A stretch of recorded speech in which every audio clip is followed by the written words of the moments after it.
Hello, survivors. Thank you for taking the time to listen to the story. If you haven't already done so, please subscribe to our channel. We appreciate it, and thank you in advance. Please leave the name of the city you're listening from in the comment section below. It helps us see our reach in the community. Let's start the story. I never thought I'd miss the smell of motor oil and exhaust fumes. 12 years at Morgan's Auto Shop in downtown Phoenix, and all I ever did was complain about it. The acrid tang that clung to my clothes, the way it seeped into my skin no matter how much I scrubbed. Now I'd give anything to be back there, underneath a car, cursing at a stubborn bolt while classic rock played on the old radio in the corner. The shop wasn't much to look at, just a weathered concrete building with 3 service bays and a tiny office that always ran too hot in summer and too cold in winter. But those garage doors held some of the finest machines ever built. Ferraris, Lamborghinis, restored muscle cars worth more than I'd make in 10 years. They all came through Morgan's. The rich folks trusted us because Morgan was the best, even if he was also the biggest pain in the ass this side of the Colorado River. I remember that last normal morning like it was yesterday, though it feels like a lifetime ago. I got in early, like always. The sun hadn't even crested the horizon when I pulled up in my beat-up '98 Civic. The coffee maker in the break room was already gurgling. Dominic, our youngest mechanic, must have beaten me there. Good kid, even if he had a lot to learn. There was a cherry-red Shelby GT500 waiting for an oil change and diagnostic. The owner, some tech millionaire who'd struck it rich in Silicon Valley, had complained about a rattling noise at high speeds. I popped the hood and breathed in that new car smell mixed with raw horsepower. This was why I loved my job, even when Morgan was breathing down my neck. These machines were works of art, and I got to be their caretaker. "Wesley!" Morgan's voice shattered my moment of zen. He stomped out of his office, face already red with his usual morning anger. "That diagnostic better be done by noon. And the Jensen's Mercedes needs new brake pads, priority customer." I bit back a retort. Morgan played favorites with customers based on how much they kissed his ass, not how long they'd been coming to us.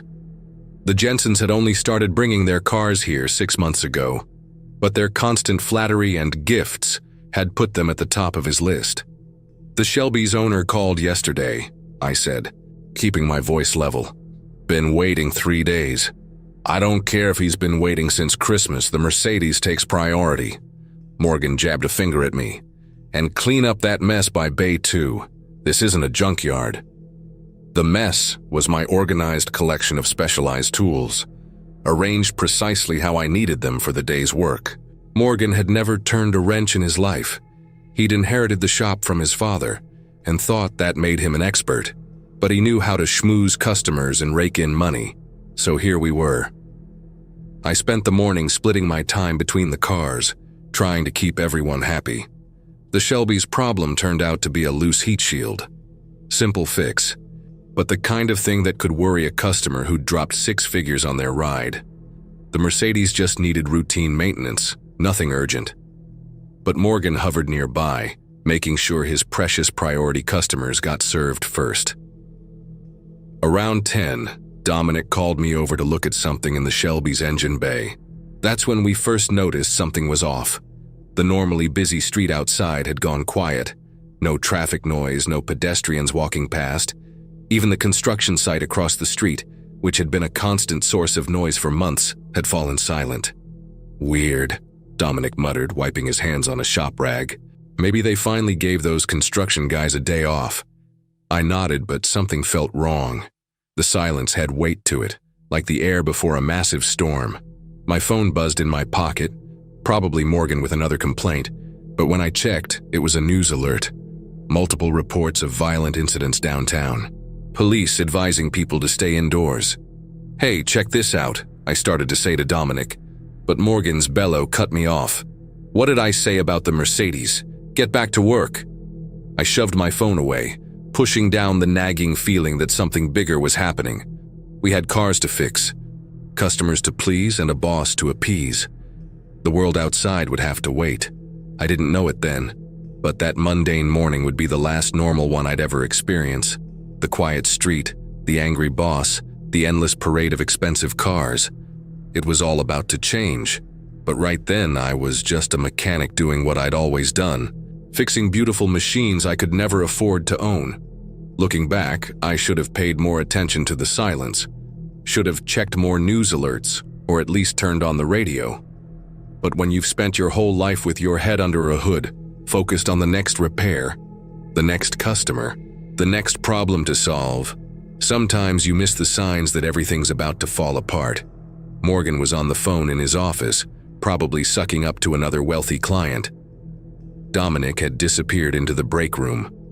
I stood alone in the shop, surrounded by millions of dollars worth of other people's cars, breathing in that familiar mix of oil and metal and rubber. For just a moment, everything felt normal. Then I heard the first scream. The scream came from outside, high-pitched and desperate, cutting through the morning air like a bandsaw through metal. I dropped my wrench, the clang against concrete lost beneath another wail, closer this time. Through the open bay door, I saw a woman stumbling past, blood streaming down her torn blazer and pencil skirt. "Help!" she screamed, her voice raw with terror. "Someone, please!" Before I could move, a figure lurched after her. At first, I thought it was just some mugger, another crime in broad daylight. But something was wrong with how they moved. Their limbs rigid and stiff, head twisted sideways like a broken doll. Blood coated their face and chest, dripping onto the sidewalk with each lurching step. "Get inside!" I shouted to the woman, already moving toward the bay door controls. She sprinted toward me, her high heels clattering against the pavement. Behind her, the bloody figure gained ground with frightening speed. Morgan burst from his office. "What's all this racket? We've got work to—" His words cut off as the woman dove through the doorway. I slammed my hand on the control panel, and the heavy metal door began its agonizingly slow descent. The infected person, because that's what they had to be, no normal person could move like that, crashed into the partially closed door with bone-crushing force. Their blood-streaked face pressed through the gap, teeth snapping wildly. Up close, I could see their eyes, clouded and empty, like a dead fish at the market. The door continued its descent, forcing them down until they collapsed, twitching, half inside the shop. "Oh God, oh God," the woman kept repeating, scrambling backward across the floor. Her sleeve was torn, revealing angry teeth marks on her forearm. Morgan stepped forward, his face flushed with anger. "Now see here, this is a place of business." "Shut up," I snapped, surprising myself as much as him. "Call 911, something's very wrong here." Dominic emerged from the break room, coffee cup still in hand. "What's going on? I heard—" He stopped short at the sight of the body under the door, which had started moving again, fingers clawing at the concrete. "The bite," the woman whispered, staring at her arm. "It burns, everything burns." I grabbed a heavy wrench from my toolbox, approaching the trapped figure cautiously. Its movements were becoming more violent, shoulders straining as it tried to pull itself inside. Dark blood pooled beneath it, spreading across the clean shop floor. Morgan finally seemed to grasp the severity of the situation. He backed toward his office, phone in hand. "No signal," he muttered. "How can there be no signal?" A crash from outside made us all jump. Through the windows, I could see more people running past, some clearly injured, others pursuing with that same mindless drive. Cars screeched and horns blared in the distance. The woman's breathing had become labored, her skin taking on an ashen pallor. She slumped against the Shelby's front tire, clutching her wounded arm. "I don't feel right," she gasped. "Something's wrong with me." "We need to get her to a hospital," Dominic said, taking a step toward her. "Don't!" I grabbed his arm, pulling him back. "Look at her eyes." The woman's gaze had begun to cloud over, just like the creature still thrashing under the door. Her movements became spastic, head twitching as she fought against whatever was happening to her. "Get the other doors!" I shouted to Dominic. "Close everything." He ran to secure the building while Morgan paced, still frantically trying his phone. I kept my distance from the woman, wrench raised. Her transformation was horrifyingly swift. Within minutes, her conscious movements gave way to animalistic twitches. When she lunged at me, There was nothing human left in her eyes. I swung the wrench purely on instinct. The impact knocked her sideways, but she recovered with unnatural speed. Behind me, Morgan screamed. The figure under the door had somehow worked itself free and was now crawling across the floor, leaving a trail of dark fluid in its wake. "The office," I yelled to Morgan. "Lock yourself in." For once, he listened without argument, slamming his office door just as the woman came at me again. I backed up against the Shelby, its pristine paint job now spattered with blood. The infected woman's teeth snapped inches from my face as I held her back with the wrench's shaft. Dominic appeared with a tire iron, bringing it down hard on the crawling figure's skull. The wet crack of impact turned my stomach, but there was no time to dwell on it. I shoved the woman back and swung the wrench again, catching her in the temple. She dropped like a stone. The silence that followed was deafening.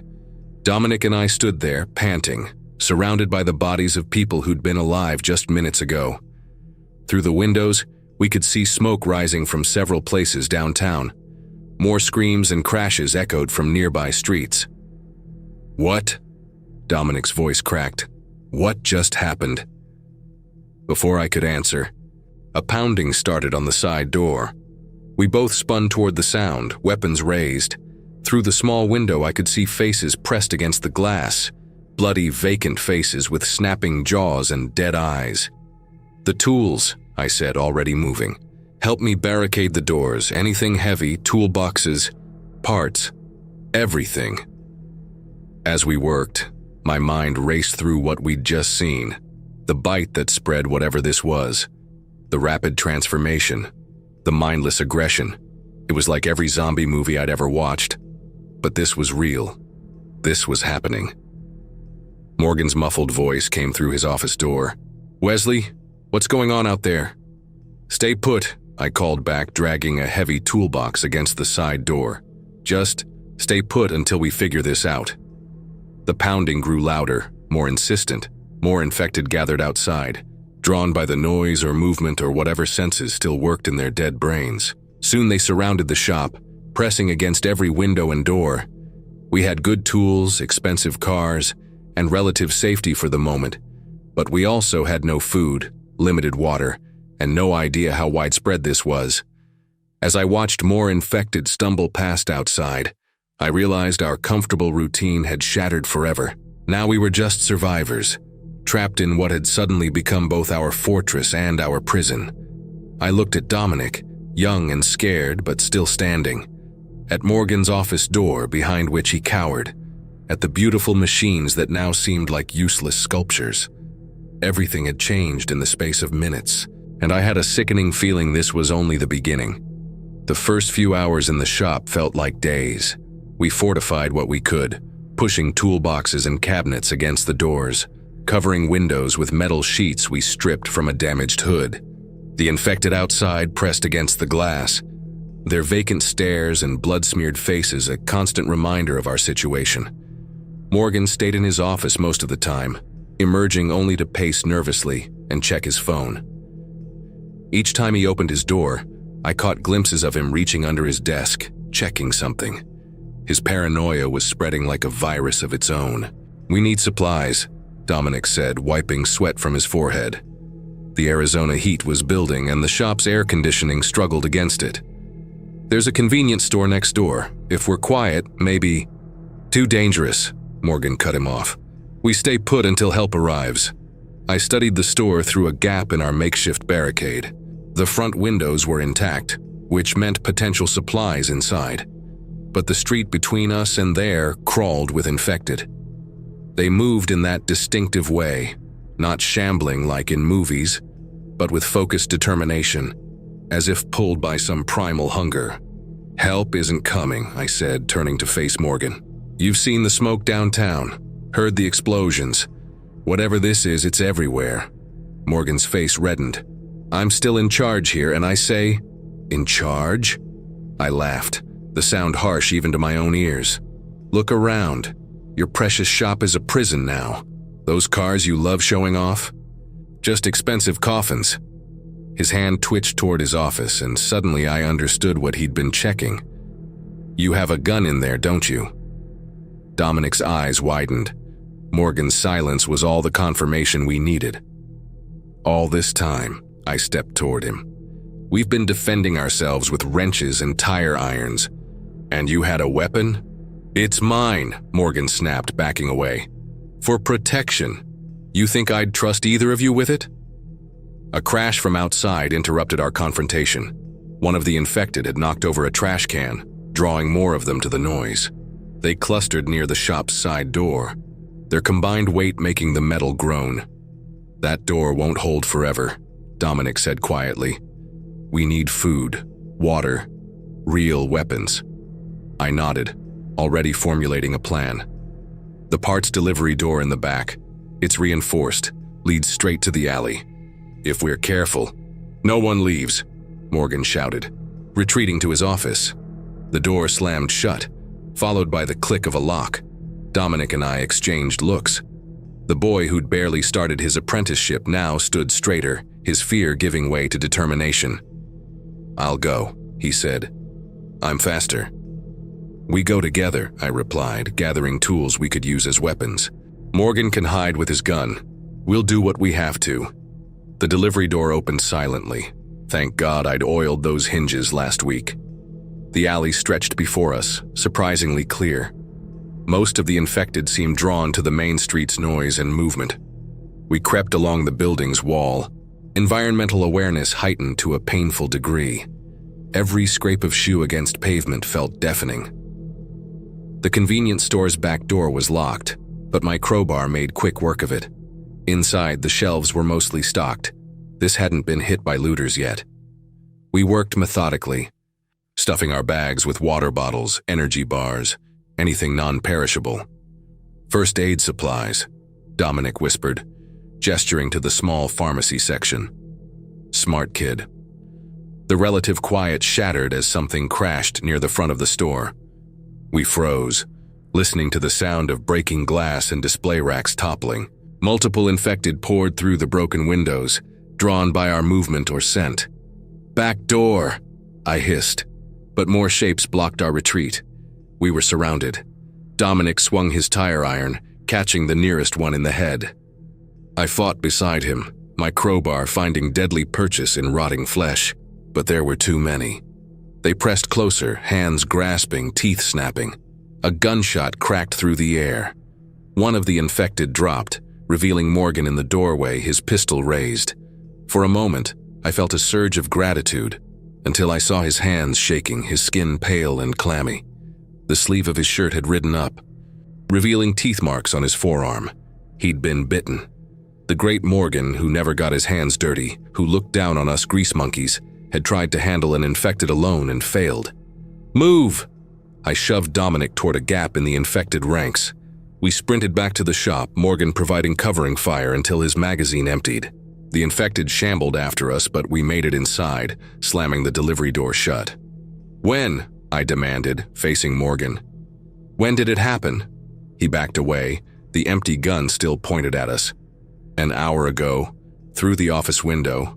I thought I could handle it quietly. You have to tell us these things, Dominic shouted, his voice cracking. We're supposed to be in this together. Morgan's laugh was hollow. Together. I built this place. Everything here is mine. The shop, the tools. He gestured with the gun. Even you two, my employees, my responsibility. Your pride, I corrected, watching his movements closely. The infection worked fast. He was already showing signs. Sweat beaded on his forehead, his eyes taking on that familiar cloudiness. Your ego. That's all this ever was. He staggered, catching himself on a workbench. The gun clattered to the floor. Get out, he gasped. Both of you, get out of my office. Morgan. Dominic started forward, but I held him back. It's not your office anymore, I said quietly. It's your tomb. We retreated to the main shop floor, dragging more toolboxes against Morgan's door. Inside, we could hear him breathing heavily, muttering to himself. Soon, those mutters would turn to growls, and Morgan would join the ranks of the infected he'd tried so hard to keep out. Dominic sorted our scavenged supplies while I kept watch. The gun lay where Morgan had dropped it, tempting but too far into the danger zone to retrieve. Outside, the sun began its descent, taking our hopes of rescue with it. "What now?" Dominic asked, his voice small in the growing darkness. I studied the Shelby GT 500, its sleek lines promising power and speed. "Now we plan, because when Morgan turns, we're getting out of here, and I know just the car for the job." The sounds from Morgan's office had stopped. The silence felt heavier than any noise could have been. We needed that gun. The streets were getting worse, and tools wouldn't be enough if we had to fight our way out. "The Shelby needs to be ready first," I told Dominic, forcing myself to focus on the immediate task. "We armor what we can, protect the radiator and tires. If we break down out there..." We worked under emergency lights, the power having failed an hour ago. The darkness beyond our walls was broken only by distant fires. Occasional gunfire echoed from downtown, but it seemed to be moving further away, leaving us behind. I pulled parts from other vehicles, mesh grating from a truck's grill, metal plating from a Jeep's undercarriage. The Shelby's pristine body disappeared under our modifications, but beauty meant nothing now. Only survival mattered. "What about fuel?" Dominic asked, helping me secure a metal plate over the driver's side window. "Already filled these." I nodded toward the row of gas cans we'd gotten from the shop's supply tank. "Should get us to Flagstaff. My sister lives on the outskirts, might be safer there." The silence from Morgan's office gnawed at me. We needed that gun. Through the door's window, I could see him sitting at his desk, motionless. Maybe he'd turned already, maybe he was dead. "We have to check," I said finally. "Have to get that gun before we leave." Dominic gripped his crowbar tighter. "I'll watch the door, be careful." I approached Morgan's office slowly, toolbox key in hand. The lock clicked open with painful loudness. Morgan didn't move. He sat slumped in his chair, facing away from us, blood-soaked sleeve visible. The gun lay on his desk, just out of his reach. I stepped inside, every nerve screaming at me to run. The air felt thick with the smell of blood and sweat. "Morgan!" My voice came out as a whisper. He moved so fast I barely had time to react. His chair toppled as he launched himself at me, teeth bared, face twisted into something feral. I stumbled backward, knocking over a filing cabinet as his fingers clawed at my jacket. Dominic swung the crowbar, catching Morgan in the shoulder. The blow knocked him sideways, giving me enough space to scramble away. Morgan turned his attention to Dominic, moving with single-minded aggression. I dove for the desk, grabbing the gun. When I turned, Morgan had Dominic pinned against the wall. Without thinking, I aimed and fired. The shot was deafening in the small office. Morgan slumped to the ground, finally, truly still. The gunshot drew immediate attention. Infected began pounding on the shop's windows and doors with renewed intensity. Glass started to crack under their constant assault. "The car," I gasped. "We need to go, now." We rushed to finish the Shelby's modifications, working through exhaustion. The windows were reinforced, body armored, tires protected. Not pretty, but it would survive. "Get in," I told Dominic, tossing him the keys. "Start it up." The Shelby's engine roared to life as I grabbed our supplies. Through the windows, I could see more infected drawn by the noise.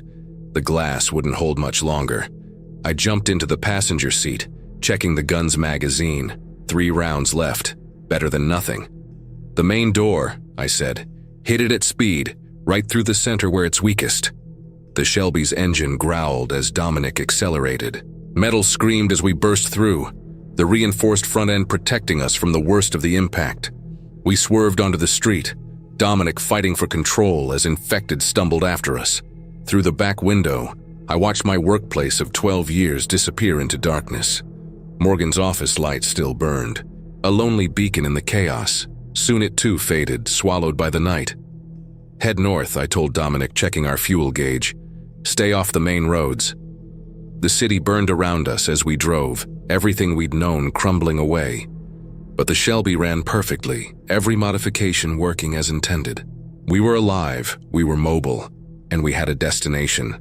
Sometimes the most important part of being a mechanic isn't fixing what's broken. It's knowing when to let go and move forward. The Shelby's engine purred as we navigated through Phoenix's outskirts. Dominic handled the car well, weaving around abandoned vehicles and debris. Our modifications had added weight, but the car's raw power compensated for it. In any other situation, driving this machine would have been a dream come true. A bent street sign marked our turn toward Flagstaff. The elevation began to increase, temperature dropping noticeably. Pine trees replaced desert scrub, their shadows stretching across the road. Too many abandoned cars pointed south, away from our destination. Something felt wrong. Radiators running hot, Dominic noted, tapping the gauge. The needle hovered just below the red zone. All that armor we added isn't helping with airflow. We'll need to make some adjustments, I said. And stock up on coolant. These mountain roads won't be kind to the engine. My sister Alice lived in a small house just outside Flagstaff's city limits. As we got closer, traffic increased, all of it heading away from town. Clothes, suitcases, and personal belongings littered the roadside, dropped in panic or abandoned to make room for more people in fleeing vehicles. Smoke rose from multiple points in the city, not the lingering kind from old fires, but fresh, active blazes. The infected we'd seen had been moving north, I realized. They'd reached Flagstaff first. Maybe she got out, Dominic said quietly, but his tone carried little conviction.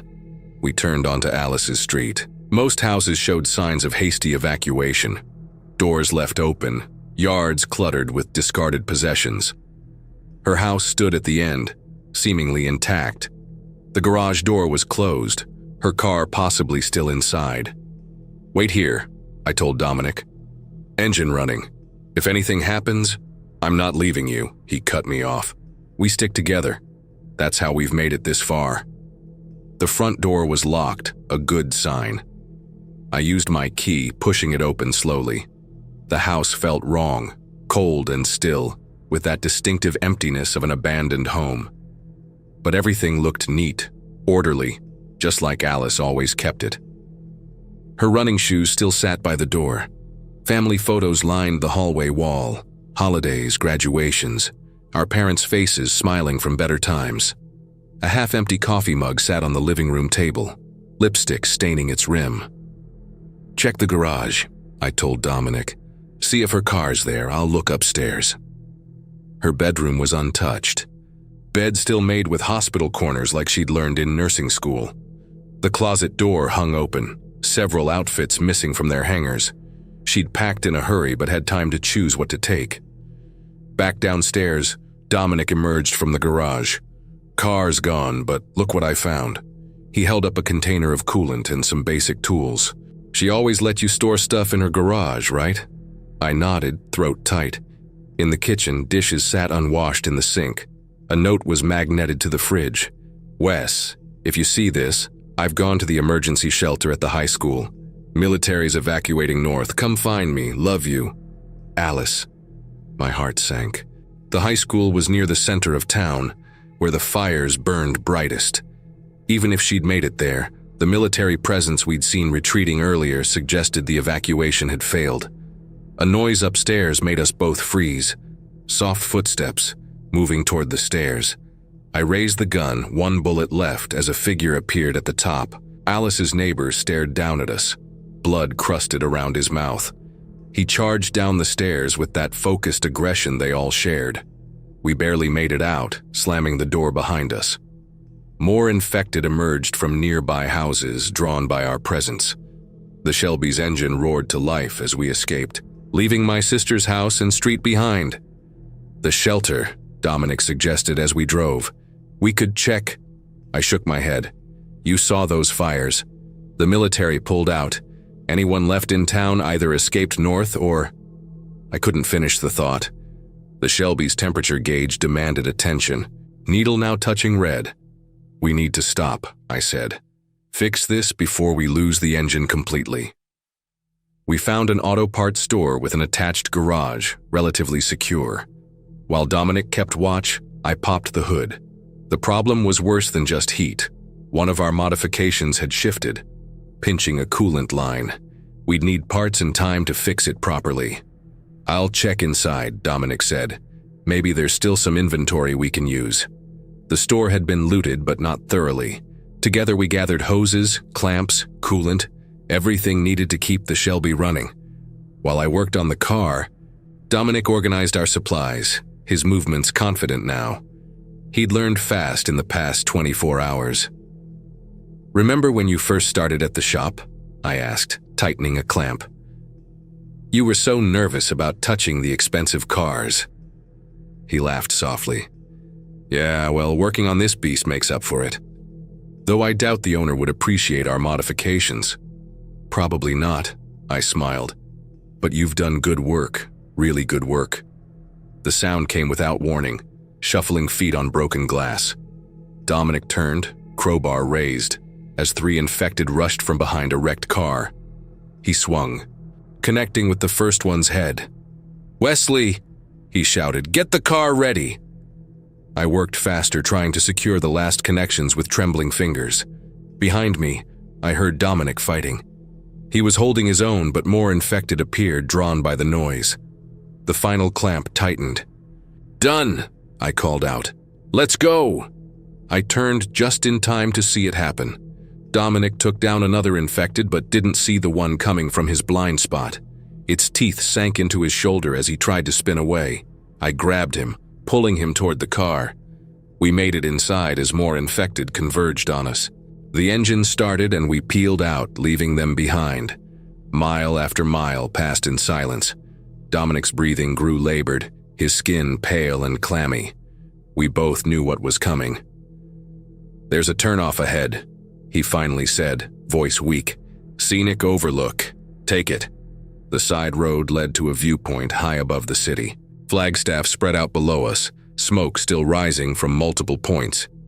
The sun was setting, painting everything in deep reds and purples.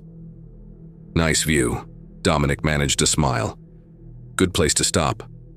"Don't," I started, but he cut me off. "You know what has to happen." He looked at me, eyes clear and determined. "One bullet left, right? Make it count." My throat tightened. "I can't." "Yes, you can, and you have to." He pulled off his work shirt, showing me the bite. The infection was spreading visibly across his shoulder. "I don't want to become one of them. Don't want to hurt anyone else." "You're just a kid," I whispered. He laughed weakly. "Not anymore. Haven't been since this morning. Since you taught me how to survive." He paused, looking out over the city. "You know what's funny? All those cars I was afraid to touch, all that time spent learning, and it turned out to be exactly what we needed." "Dominic, no!" "Listen, you taught me more than just mechanics. You showed me how to think, how to adapt, how to face things that scare me." His eyes met mine. "Let me choose this. Let me save you one last time." Tears blurred my vision as I raised the gun. Dominic nodded, then turned to watch the sunset. "Been a hell of a last day at work, hasn't it?" he said softly. The gunshot echoed across the valley. I buried him there, marking the spot with his crowbar driven into the ground. The tool that had saved our lives so many times seemed a fitting memorial for a mechanic's apprentice who'd become so much more. Back in the Shelby, I sat watching darkness creep across the landscape. The car was silent now, no young apprentice making jokes or asking questions.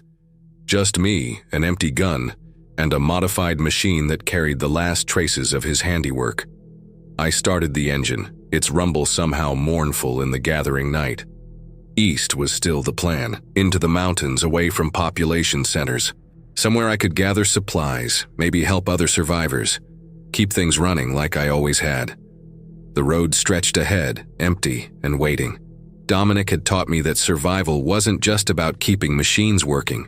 It was about the choices we make, the sacrifices we accept. As long as I had tools in my hands and an engine to keep running, I'd honor that lesson. And maybe somewhere out there, Alice was still alive, had made it north with the military. Maybe someday I'd find her. But for now I had a car to maintain and miles to cover. One turn of the wrench, 1 mile at a time, keeping hope alive in a broken world. The Shelby's headlights cut through the growing darkness as I drove east, away from the burning city. Everything I had left in the world was in this car. Tools, supplies, and memories of those I'd lost. But also hope, wrapped in the modifications we'd made together, in the lessons learned and passed on. Sometimes the most important repairs aren't the ones you make to machines, but the ones you make to yourself. Dominic had helped fix something in me, even as our world broke apart. Now it was my turn to keep going, to keep fixing what I could in this broken world. 1 mile at a time, one repair at a time, one memory at a time.